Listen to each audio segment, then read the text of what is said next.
Dear students, at the very outset of today's video, I express my gratitude to all of you for being present. আজকে আমরা যে স্ট্রাকচারটা করতে যাব তার নাম হচ্ছে tense. Certainly, there's been a prevailing confusion and frustration about tense among the students, or to be precise, about structure in particular. আমাদের স্টুডেন্টরা for somehow তাদের মধ্যে এরকম স্ট্রাকচারাল ব্যাপারে এক ধরনের অ্যাংজাইটি ডেভেলপ করেছে বিভিন্ন সময়, এবং এই অ্যাংজাইটির কারণে they cannot take the structures, whatever the structure might have been. তারা কোনো স্ট্রাকচারকে খুব ইজিলি রিসিভ করতে পারে না. They get bogged down in a situation when they're about to deal with any structures, and in a certain process এভাবেই তারা তাদের মধ্যকার স্ট্রাকচারকে অ্যাচিভ করার যে নর্মাল যে ক্যাপাসিটি ছিল সেটাকে they tend to lose a bit. I'm talking about tense. আজকে আমাদের আলোচ্য বিষয় হচ্ছে টেন্স. আমরা কিভাবে টেন্সকে রিসিভ করতে পারি। আমাদের ছোটবেলা থেকে আমরা দেখে এসে I in particular when I was a kid, আমার টিচাররা যারা ছিলেন, they used to teach me 12 different structures about tense. Tense ভিত্তিক 12টা স্ট্রাকচার আমাকে শেখাতো, এবং I had to frame it without খুব ভালো করে না বুঝে আমাকে এটাকে গ্রেম করতে হতো। এবং many of our students, আমাদের অনেক স্টুডেন্টের ক্ষেত্রে এটা বাধ্যতামূলক ছিল when they try to frame the different structures, 12 different structures of structural frame of tense. তারা এইটাকে একটা কাগজে লিখে তারপর টেবিলের সামনে দরজার পেছনে এটাকে টাঙিয়ে রাখতো. And every now and then they're supposed to skim through the 12 structures hanging on the wall or behind the door. Eta taderke frame korte hoto ba skim through korte hoto. That was a tremendous pressure on the shoulder, definitely. তো টেন্সের গুরুত্বের ব্যাপারে আমরা কেউ কোনো কিছু অস্বীকার করতে পারি না. আমরা সার্টেনলি প্রায় সবাই স্বীকার করি যে টেন্সের গুরুত্বের কোনো শেষ নেই. আমরা কখনোই কোনো সেন্টেন্স ইংলিশে ইংলিশে কোনো সেন্টেন্স কখনোই বলা সম্ভব না if it is not based on the structure of tense. টেন্সের স্ট্রাকচার ছাড়া কোনো সেন্টেন্স তৈরি করা সম্ভব না. That is the harsh truth, that is the reality that you cannot simply deny. তোমরা কেউ অস্বীকার করতে পারবে না, কেউ কখনো এটাকে অস্বীকার করতে পারে না. টেন্সকে অবশ্যই মেনে নিতে হবে. তো আমরা যে কোনো সেন্টেন্স তৈরি করতে গেলে at first আমাদেরকে টেন্সের বেসিকটা ডেভেলপ করতে হয়, টেন্সটা ঠিক করতে হয়, এবং তারপরে later on you can move on to another structures, you can move on to making some different sentences. তো আজকে within a few minutes, কয়েক মিনিটের মধ্যে we will learn how to get a grip on the structures of tense, and within a few minutes you can do that. কয়েক মিনিটের মধ্যে যে কোনো স্টুডেন্ট চাইলে এটা করতে পারে without any obstacles on the way, কোনো বাধা ছাড়াই. So for that আমি তোমাদেরকে একটু লক্ষ্য করতে বলছি on the board. আমরা কিভাবে টেন্সকে এক্সপ্রেশনের উপর বেস করে টেন্সের মূল স্ট্রাকচারটা বুঝতে পারি, এবং তারপরে পরবর্তীতে এটা দিয়ে আমরা কি করে we can make some more sentences as we go along. আমি এখানে টেন্সের বেসিক 4টা সেন্টেন্স লিখছি. আমরা সবাই জানি এই সেন্টেন্সের চাইতে পরিচিত সেন্টেন্স আমাদের আসলে থাকার কথা না. আমি এখানে 4টা সেন্টেন্স লিখছি. আমরা ছোটবেলা থেকে যে সেন্টেন্স দিয়ে সাধারণত টেন্স শিখে থাকি,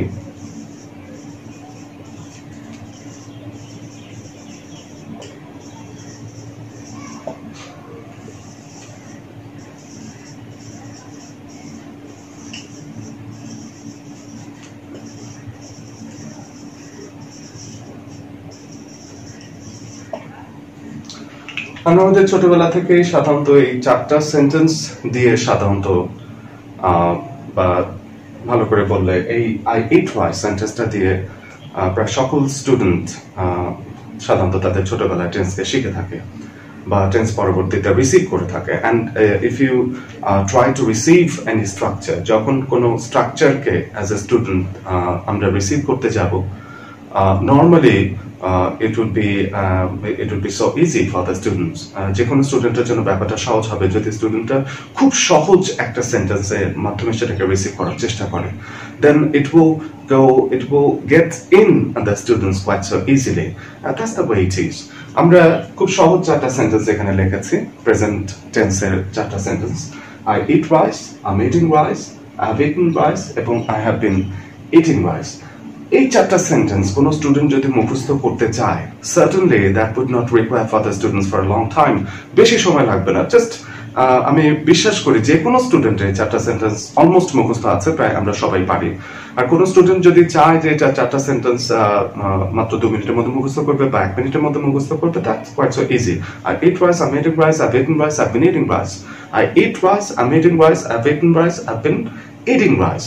এই যে চারটা সেন্টেন্স যে কোনো স্টুডেন্ট যে কোনো সময় মুখস্থ করতে পারে। তো এই চারটা সেন্টেন্স যখন মুখস্থ করবে, চারটা সেন্টেন্স কিন্তু চারটা ডিফারেন্ট স্ট্রাকচারকে রিপ্রেজেন্ট করে। ওকে, তো আমি যখন এটা চারটা সেন্টেন্স প্রেজেন্ট টেন্সের চারটা sentence represent indefinite, continuous, I can write it down from here. Indefinite, continuous, perfect এবং P continuous। আমি এভাবে দেখালাম প্রেজেন্ট টেন্সের চারটা এক্সাম্পল। তো আমি when I get through these 4 sentences, যখন এই চারটা সেন্টেন্স মুখস্থ করে ফেললাম, তখন আমার কিন্তু বেসিক কাজটা করা শেষ।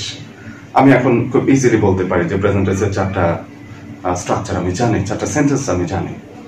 তো এই চারটা সেন্টেন্সকে আমি যখন পাস্ট টেন্সে কনভার্ট করতে যাব, তখন আমাকে যেটা করতে হবে সেটা হচ্ছে ঠিক সাবজেক্টের পরে এই যে ভার্বের প্রেজেন্ট ফর্মটা আছে, আমরা যদি এটাকে একটু পাস্ট ফর্মে কনভার্ট করি, অর্থাৎ এই যে জায়গায় অ্যাট বলি, am এর জায়গায় am is R was were যদি was বলি, এবং have এর জায়গায় had বলি, have এর জায়গায় had বলি, তাহলে কিন্তু পাস্ট টেন্সে এটা কনভার্ট হয়ে যায়। তো আমরা একটু ব্যাপারটা লক্ষ্য করি। প্রেজেন্ট টেন্সে যেটা বলছিলাম I eat rice, I'm eating rice, I've eaten rice, I've been eating rice। Past টেন্সে গিয়ে তখন আমি বলবো I ate rice, I was eating rice, I had eaten rice, I've been eating rice. Quite so easy. Structure gets in your mind with expression. এবার আমরা চলে আসি future টেন্সে। যদি আমরা এটাকে ফিউচার টেন্সে কনভার্ট করতে চাই, তাহলে all you have to do, আমাদেরকে ফিউচার টেন্সের একটি মডেল এর মাঝখানে ঢুকে দিতে হবে, and we can simply do that. Future টেন্সের মডেল হিসাবে আমি একটা will কে এখানে নিলাম, will as a model এটাকে নিলাম এবং এটাকে এর মাঝখানে আমি প্লেস করে দিলাম। সো এবার আমরা লক্ষ্য করি, এখন আমরা পাস্ট টেন্স দেখব না, প্রেজেন্ট টেন্সেরই চারটা এক্সাম্পল রাখবো, শুধু ফিউচার যখন দরকার তখন আমি উইলটাকে ভেতরে পুশ ইন করব। তখন ব্যাপারটা কি দাঁড়ায়, I will eat rice, I will, তখন আর am হয় না, will be verb হিসাবে বিটা থাকবে, I will be eating rice, I will have eaten rice, I will have been eating rice। হয়ে গেল future tense. Quite so easy. So আমি যদি একটু ভালো করে লক্ষ্য করি, আমরা কিন্তু আমাদের প্র্যাকটিক্যাল লাইফে কখনোই কোনো জায়গায় we do not use the structures at the very outset or the structures at the front part। আমরা কখনো স্ট্রাকচারকে কিন্তু ফ্রন্টলি ইউজ করি না। আমি কখনোই বাসায় গিয়ে কাউকে বলবো না যে ভার্ব প্লাস অবজেক্ট, এটা কখনো বলবো না, মানে ভাত দাও, এটা কখনো বলবো না। আমরা কিন্তু এক্সপ্রেশনের মাধ্যমে ব্যাপারটা বলি, and when we get the expressions in our mind with the structures, আমরা যখন এক্সপ্রেশনকে ভেতরে নিয়ে নেব, এবং এক্সপ্রেশনের ব্যাকগ্রাউন্ডে অবশ্যই স্ট্রাকচার থাকবে, স্ট্রাকচারটা তো আছে, যখন এক্সপ্রেশন নিয়ে নেব, that makes it much more easy, ব্যাপারটাকে অনেক বেশি সহজ করে। ওকে, সো এক্সপ্রেশনের মাধ্যমে আমরা স্ট্রাকচারকে শেখার চেষ্টা করবো, that's what I try to mean. So আমি আজকে কয়েক মিনিটের মধ্যে টেন্স শিখলাম, অ্যাজ এ স্টুডেন্টস, একজন ছাত্র হিসেবে টেন্স শিখলাম। কি শিখলাম? আমি টেন্সের চারটা সেন্টেন্স শিখলাম, প্রেজেন্ট টেন্সের চারটা সেন্টেন্স দেখলাম, I eat rice, I'm eating rice, I've eaten rice, I've been eating rice। এটাকে আমি পাস্ট টেন্সে কনভার্ট করলাম, when I'm required to do so। Past টেন্সে কনভার্ট করার পরে তখন কি দাঁড়াচ্ছে, I ate rice, I was eating rice, I had eaten rice, I've been eating rice। আমি এটাকে ফিউচারে কনভার্ট করবো, আমার ফিউচার দরকার, I will eat rice, I'll be eating rice, I'll have eaten rice, I'll have been eating rice। Quite so easy. And if anyone asks me about the structure working behind, কেউ যদি এর পেছনের স্ট্রাকচারটা আমার কাছে জানতে চায়, that is quite so easy too।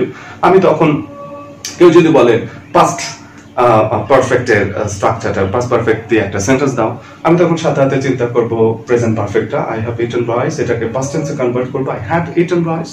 আর কেউ যদি স্ট্রাকচার জানতে চায়, I as a subject, had আছে, had থাকবে, subject had eaten, verb past participle form, rice, object. So আমি খুব ইজিলি কিন্তু স্ট্রাকচারটাও ডেলিভারি করতে পারবো, subject, had, verb past participle form এবং object.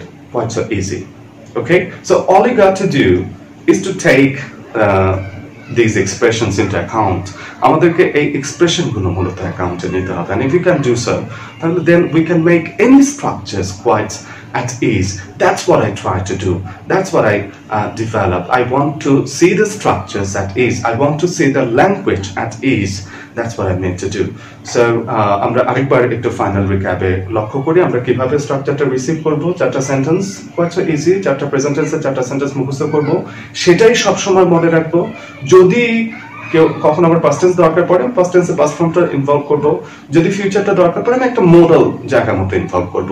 এটা আমার কাছে পুরো ব্যাপারটা অ্যাজ এ হোল ক্লিয়ার করে দেয়, আমার মাথায় এক্সপ্রেশন ঢুকিয়ে দেয়, আমার ব্যাকগ্রাউন্ডের স্ট্রাকচার ঠিক থাকে, ডেভেলপ থাকে, এবং আমার স্ট্রাকচারের পাশাপাশি আমি কিন্তু খুব ইজিলি বুঝতে পারি যে ব্যাপারটা কোয়াইট সো ইজি, খুব সহজ। পাস্ট টেন্সের সময় পাস্ট করছি, ফিউচার টেন্সের সময় ফিউচারের মোডালকে ইনভলভ করছি। It makes the structures quite so clear and lucid to the students, and I've been trying to do so. এটাই করার চেষ্টা করছি। আমরা আরেকবার বলছি যে সকল স্টুডেন্টরা এটাকে বুঝতে পারবে, আমার এই স্ট্রাকচার ডেলিভারিকে বুঝতে পারবে, আমার এক্সপ্রেশন ডেলিভারিকে তোমরা যারা বুঝতে পারবে, তাদের জন্য রিকোয়েস্ট হচ্ছে প্লিজ এই চারটা সেন্টেন্স, প্রথম যে চারটা সেন্টেন্স, এই চারটা সেন্টেন্স একটু ভালো করে মুখস্থ করি, and we try to express it or utter it spontaneously. ওকে, খুব স্পন্টেনিয়াসলি এটাকে আটার করার চেষ্টা করি। কেউ যেন এরকম ইম্পিডিমেন্টস ফেস না করি, I eat rice, I am eating rice. No, don't do that. You just skim through the structure, skim through the expressions. Okay, I ate rice, I'm eating rice, I've eaten rice, I've been eating rice, I ate rice, I've eaten rice, I had eaten rice, I've been eating rice, I will eat rice, I'll be eating rice, I'll have eaten rice, I'll have been eating rice. Quite so easy. Take it in that way.